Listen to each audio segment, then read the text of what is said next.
The Adventures of Tom Sawyer by Mark Twain. Chapter 16. First Pipes. I've Lost My Knife. After dinner, all the gang turned out to hunt for turtle eggs on the bar. They went about poking sticks into the sand, and when they found a soft place, they went down on their knees and dug with their hands. Sometimes they would take 50 or 60 eggs out of one hole. They were perfectly round, white things, a trifle smaller than an English walnut. They had a famous fried egg feast that night, and another on Friday morning.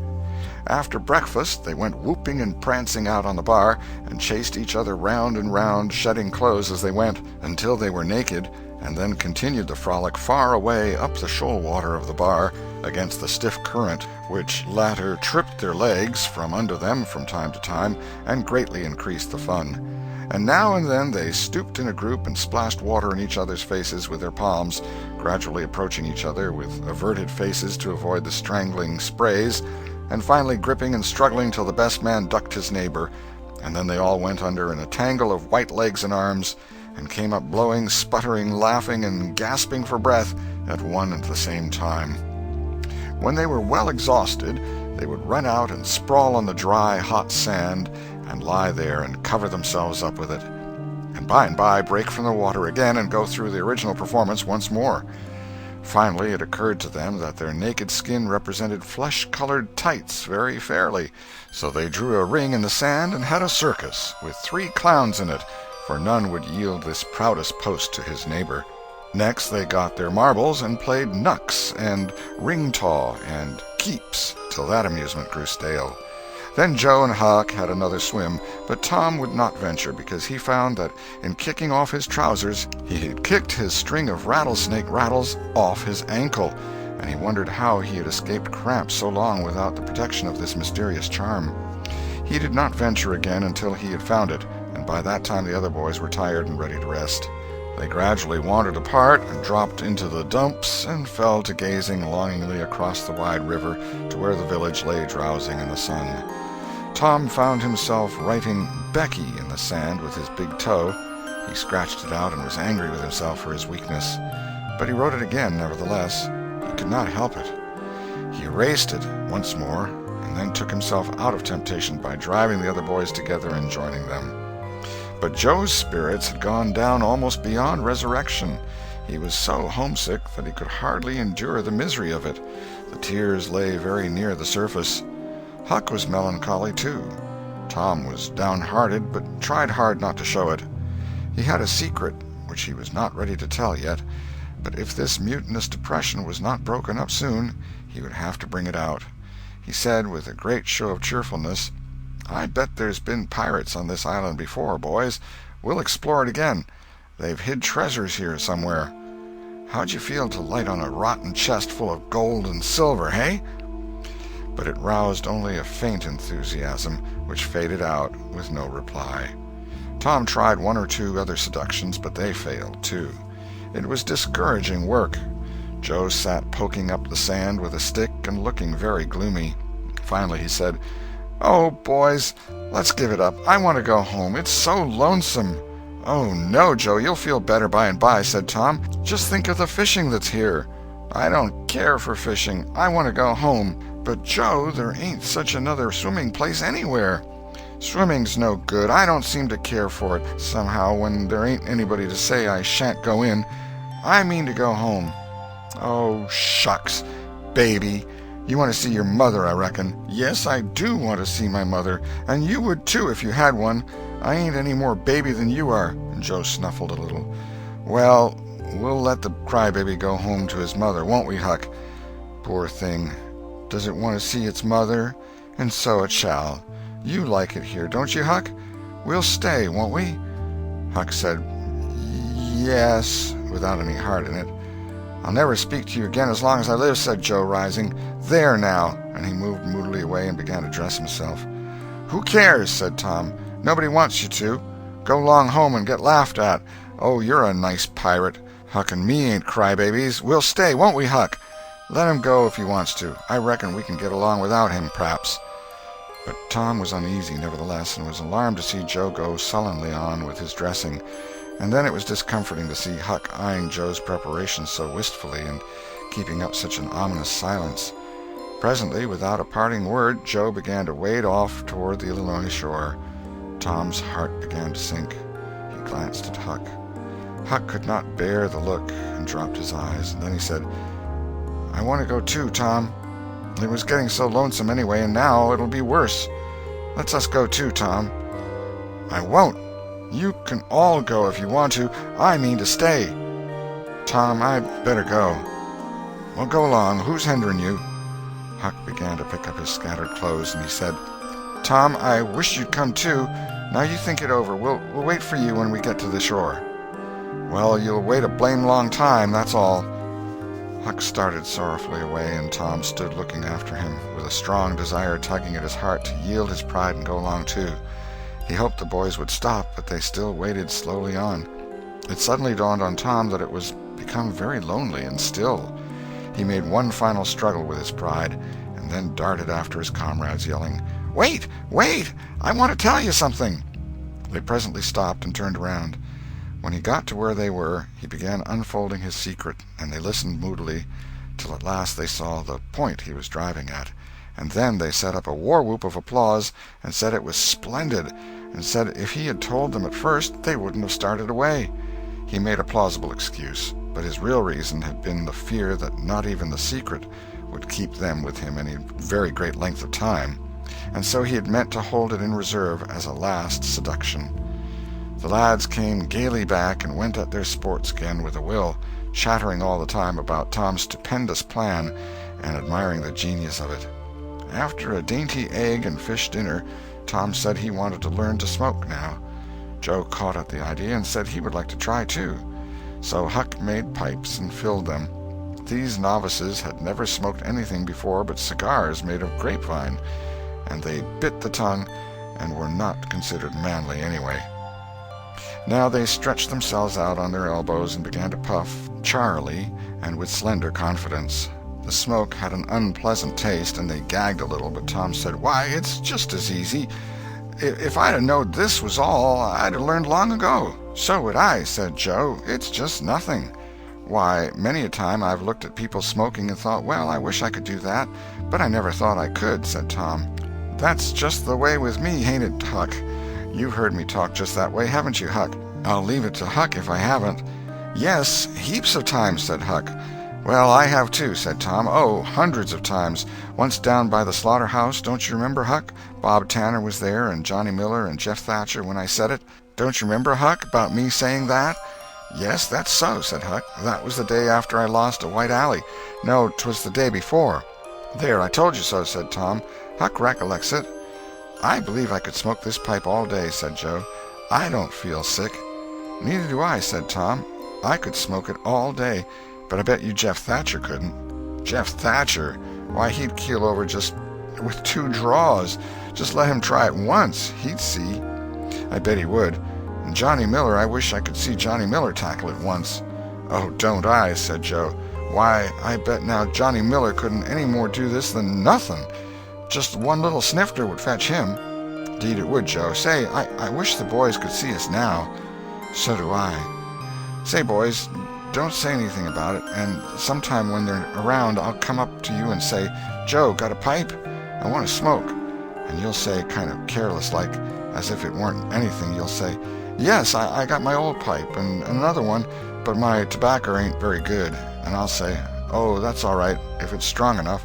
And then you'll out with the pipes, and we'll light up just as calm, and then just see 'em look. By jings, that'll be gay, Tom. I wish it was now." "So do I. And when we tell 'em we learned when we was off pirating, won't they wish they'd been along?" "Oh, I reckon not. I'll just bet they will." So the talk ran on, but presently it began to flag a trifle and grow disjointed. The silences widened, the expectoration marvelously increased. Every pore inside the boys' cheeks became a spouting fountain. They could scarcely bail out the cellars under their tongues fast enough to prevent an inundation. Little overflowings down their throats occurred in spite of all they could do, and sudden retchings followed every time. Both boys were looking very pale and miserable now. Joe's pipe dropped from his nerveless fingers. Tom's followed. Both fountains were going furiously, and both pumps bailing with might and main. Joe said feebly, "I've lost my knife. I reckon I better go and find it." Tom said with quivering lips and halting utterance, "I'll help you. You go over that way, and I'll hunt around by the spring. No, you needn't come, Huck. We can find it." So Huck sat down again and waited an hour. Then he found it lonesome and went to find his comrades. They were wide apart in the woods, both very pale, both fast asleep. But something informed him that if they had had any trouble, they'd got rid of it. They were not talkative at supper that night. They had a humble look, and when Huck prepared his pipe after the meal and was going to prepare theirs, they said no, they were not feeling very well. Something they ate at dinner had disagreed with them. About midnight, Joe awoke and called the boys. There was a brooding oppressiveness in the air that seemed to bode something. The boys huddled themselves together and sought the friendly companionship of the fire, though the dull, dead heat of the breathless atmosphere was stifling. They sat still, intent and waiting. The solemn hush continued. Beyond the light of the fire, everything was swallowed up in the blackness of darkness. Presently there came a quivering glow that vaguely revealed the foliage for a moment, and then vanished. By and by another came, a little stronger, then another. Then a faint moan came sighing through the branches of the forest, and the boys felt a fleeting breath upon their cheeks, and shuddered with the fancy that the spirit of the night had gone by. There was a pause. Now a weird flash turned night into day, and showed every little grass blade, separate and distinct, and grew about their feet. And it showed 3 white, startled faces, too. A deep peal of thunder went rolling and tumbling down the heavens, and lost itself in sullen rumblings in the distance. A sweep of chilly air passed by, rustling all the leaves and snowing the flaky ashes broadcast about the fire. Another fierce glare lit up the forest, and an instant crash followed that seemed to rend the treetops right over the boys' heads. They clung together in terror in the thick gloom that followed. A few big raindrops fell pattering upon the leaves. "Quick, boys, go for the tent!" exclaimed Tom. They sprang away, stumbling over the roots and among vines in the dark, no two plunging in the same direction. A furious blast roared through the trees, making everything sing as it went. One blinding flash after another, and the peal on peal of deafening thunder. And now a drenching rain poured down, and the rising hurricane drove it in sheets along the ground. The boys cried out to each other, but the roaring wind and the booming thunder blasts drowned their voices utterly.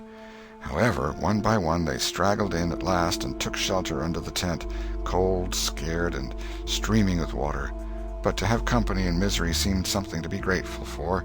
They could not talk, the old sail flapped so furiously, even if the other noises would have allowed them. The tempest rose higher and higher, and presently the sail tore loose from its fastenings and went winging away on the blast. The boys seized each other's hands and fled, with many tumblings and bruises, to the shelter of a great oak tree that stood upon the river bank. Now the battle was at its highest. Under the ceaseless conflagration of lightning that flamed in the skies, everything below stood out in clean-cut and shadowless distinction. The bending trees, the billowy river, white with foam, the driving spray of spume flakes, the dim outlines of the high bluffs on the other side, glimpsed through the drifting cloud-rack and the slanting veil of rain. Every little while some giant tree yielded the fight and fell crashing through the younger growth, and the unflagging thunder peals came now in ear-splitting explosive bursts, keen and sharp and unspeakably appalling. The storm culminated in one matchless effort that seemed likely to tear the island to pieces, burn it up, drown it to the treetops, and blow it away, and deafen every creature in it all at once at the same moment. It was a wild night for homeless young heads to be out in. But at last the battle was done, and the forces retired with weaker and weaker threatenings and grumblings, and peace resumed her sway. The boys went back to camp, a good deal awed, but they found there was still something to be thankful for, because the great sycamore, the shelter of their beds, was a ruin now, blasted by the lightnings, and they were not under it when the catastrophe happened. Everything in camp was drenched, the campfire as well, for they were but heedless lads, like their generation, and had made no provision against rain. Here was matter for dismay, for they were soaked through and chilled. They were eloquent in their distress, but they presently discovered that the fire had eaten so far up under the great log it had been built against, where it curved upward and separated itself from the ground, that a handbreadth or so of it had escaped wetting. So they patiently wrought until, with shreds and bark gathered from undersides of sheltered logs, they coaxed the fire to burn again. Then they piled on great dead boughs till they had a roaring furnace, and were glad-hearted once more. They dried their boiled ham and had a feast, and after that they sat by the fire and expanded and glorified their midnight adventure until morning, for there was not a dry spot to sleep on anywhere around. As the sun began to steal in upon the boys, drowsiness came over them, and they went out on the sandbar and lay down to sleep. They got scorched out by and by, and drearily set about getting breakfast. After the meal they felt rusty and stiff-jointed and a little homesick once more. Tom saw the signs, and fell to cheering up the pirates as well as he could. But they cared nothing for marbles or circus or swimming or anything. He reminded them of the imposing secret and raised a ray of cheer. While it lasted, he got them interested in a new device. This was to knock off being pirates for a while and be Indians for a change. They were attracted by this idea, so it was not long before they were stripped and striped from head to heel with black mud like so many zebras, all of them chiefs, of course, and then they went tearing through the woods to attack an English settlement. By and by they separated into 3 hostile tribes, and darted upon each other from ambush with dreadful war-whoops, and killed and scalped each other by thousands. It was a gory day. Consequently, it was an extremely satisfactory one. They assembled in camp towards supper-time, hungry and happy. But now a difficulty arose. Hostile Indians could not break the bread of hospitality together without first making peace, and this was a simple impossibility without smoking a pipe of peace. There was no other process that they ever had heard of. 2 of the savages almost wished they had remained pirates. However, there was no other way. So, with such show of cheerfulness as they could muster, they called for the pipe and took their whiff as it passed in due form. And behold, they were glad they had gone into savagery, for they had gained something. They found that they could now smoke a little without having to go and hunt for a lost knife. They did not get sick enough to be seriously uncomfortable. They were not likely to fool away this high promise for lack of effort. No, they practiced cautiously after supper with right fair success, and so they spent a jubilant evening. They were prouder and happier in their new acquirement than they would have been in the scalping and skinning of the 6 nations. We will leave them to smoke and chatter and brag, since we have no further use for them at present. End of Chapter 16. Chapter 17. Pirates at their own funeral. But there was no hilarity in the little town that same tranquil Saturday afternoon. The Harpers and Aunt Polly's family were being put into mourning, with great grief and many tears. An unusual quiet possessed the village, although it was ordinarily quiet enough in all conscience. The villagers conducted their concerns with an absent mind and talked little, but they sighed often. The Saturday holiday seemed a burden to the children.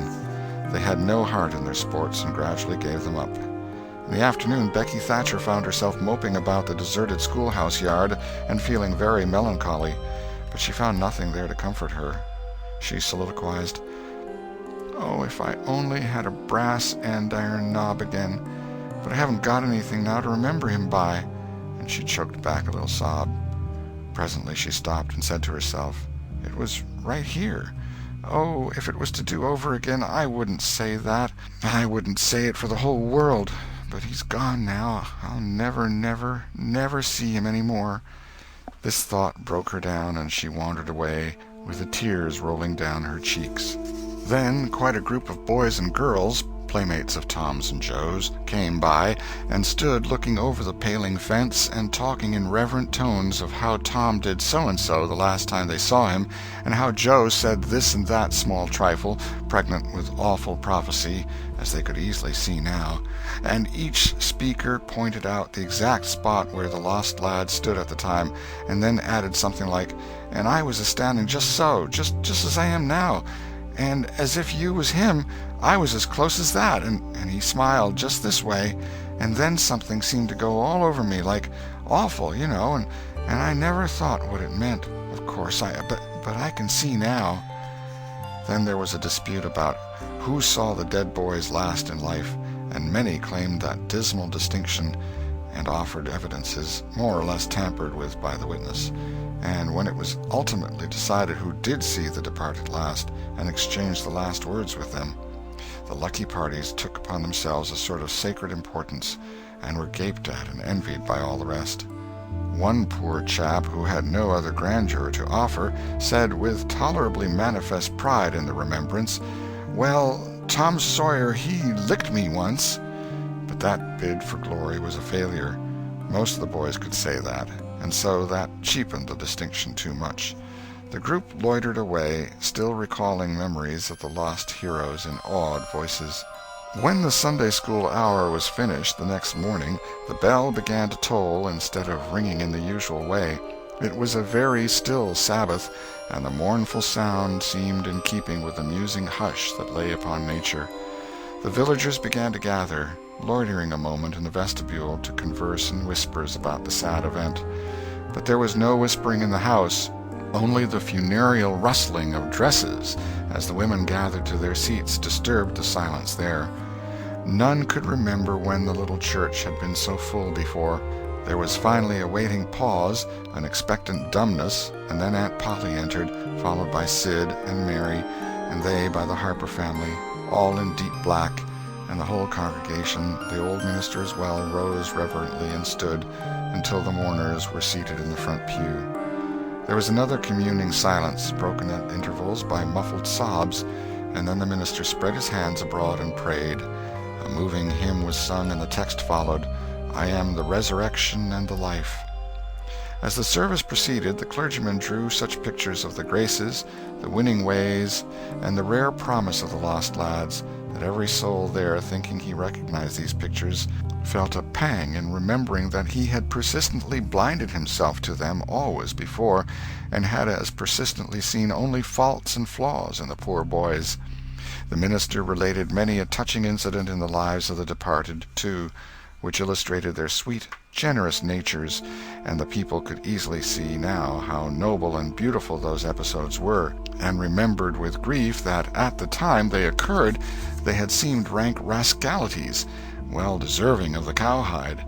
The congregation became more and more moved as the pathetic tale went on, till at last the whole company broke down and joined the weeping mourners in a chorus of anguished sobs, the preacher himself giving way to his feelings and crying in the pulpit. There was a rustle in the gallery which nobody noticed. A moment later the church door creaked. The minister raised his streaming eyes above his handkerchief and stood transfixed. First one, and another pair of eyes followed the minister's, and then almost with one impulse the congregation rose and stared while the three dead boys came marching up the aisle, Tom in the lead, Joe next, and Huck, a ruin of drooping rags, sneaking sheepishly in the rear. They had been hid in the unused gallery listening to their own funeral sermon. Aunt Polly, Mary, and the Harpers threw themselves upon their restored ones, smothered them with kisses, and poured out thanksgivings, while poor Huck stood abashed and uncomfortable, not knowing exactly what to do or where to hide from so many unwelcoming eyes. He wavered and started to slink away, but Tom seized him and said, "Aunt Polly, it ain't fair. Somebody's got to be glad to see Huck." "And so they shall. I'm glad to see him, poor motherless thing."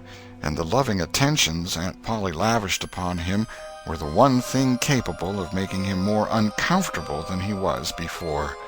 Suddenly the minister shouted at the top of his voice, "Praise God, from whom all blessings flow! Sing, and put your hearts in it!" And they did. Old Hundred swelled up with a triumphant burst, and while it shook the rafters, Tom Sawyer the pirate looked around upon the envying juveniles about him and confessed in his heart that this was the proudest moment of his life. As the souled congregation trooped out, they said they would almost be willing to be made ridiculous again to hear Old Hundred sung like that once more. Tom got more cuffs and kisses that day, according to Aunt Polly's varying moods, than he had earned before in a year, and he hardly knew which expressed the most gratefulness to God and affection for himself. End of chapter 17.